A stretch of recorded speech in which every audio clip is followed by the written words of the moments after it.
Yo, what's up guys? Ito nga pala yung mga bagong bili natin na Japan G. So, shout out nga pa sa seller kay Kabok, no? So, ayan.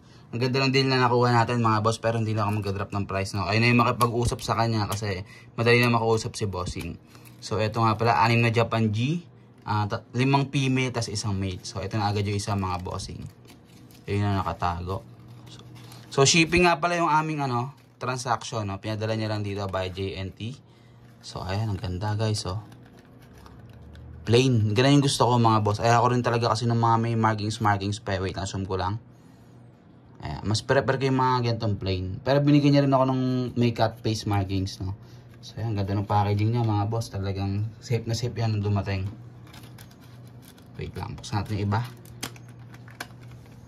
Ito lang mga nasa CD of. Kasi baka may burger na to eh. Joke lang. Ito mga boss. Yung quality din to. Ito yata yung malaki. Hindi ako sure ha. Wait lang guys. Yun o. Ang laki mga bossing. Grabe. Ayan o. Ito yung kamay ko. Excuse. So sabi ni Kabok, mag-aano pa ito, magmamold pa mga bossing, no? So ayan, laki. Ganda. Medyo pet na. Gutom na. So dumating ito dito one day. Kahapon yata o isang araw. Pero ngayon ko lang nagawa ng video guys. Kasi medyo hindi available yung phone natin ng nakaraan. Ngayon na siya nag-available. So ito ulit. Ang dami ng sapot o nakadikit na halos o. You know, isa pang plain mga bossing. Ang ganda talaga ng plain mga boss. Iba talaga yung ano niya sa akin, yung dating niya sa akin mga bossing, no. Ganda, grabe. Ayan o, medyo malaki na rin siya. So ito, may tatlo pa tayo guys. Wait lang. Grabe ang init ng panahon ngayon. Pero kita nyo naman, dumating siya buhay na buhay. Tapos one day delivery lang. Saan pa kayo mga bossing? Hanapin pa natin, medyo nagtatago yun, no? Ito yung cut face marking mga boss. Tingnan nyo yung kanyang marking sa gitna yun, may parang pusa, parang mukha ng pusa, di ba? Ang laki nito mga boss. Grabe, pag nakita nyo to, baka bumuli pa kayo 10. Ang ganda, oh. Parang gusto ko pang bumuli ng mga 10 pieces mga bossing. So shoutout nga pala sa ano natin dyan. Payagan mo na akong bumili. Parang nangihina ako pag hindi ako nakakabili ng Japan G mga bossing. Ito pa. Oh, grabe yung sapot nito, oh. Talagang safe na safe. Ito siya, oh. Ang ganda talaga ng plain. Grabe na yan, mga bossing, oh. Ayan, oh. Meron siyang konting white marking. So, actually, guys, no, sa market, parang halos ang nakikita ko na lang panay yung mga may markings, no. Medyo kakunti na yung plain kagaya nito. Kaya swerte tayo dahil nakapag-avail pa tayo. Ang ganda nito, medyo nag-orange-orange pa, mga bossing, oh.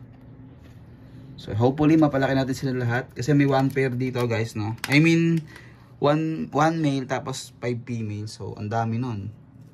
Pero tingin ko sa picture kakailanganin pa na. Ang laki nito guys, oh. Grabe, nag-molt ba to? Pero tingin ko sa picture kakailanganin pa natin ng male para mas sure tayo makapag-breed tayo. Ang laki, oh. Grabe. Female yata to guys, hindi ako sure ha. Pero pag gantong size na tapos hindi pa siya male, female yan, laki, oh. Grabe. Gusto niyo ng feeding video guys? So tara, feeding video tayo.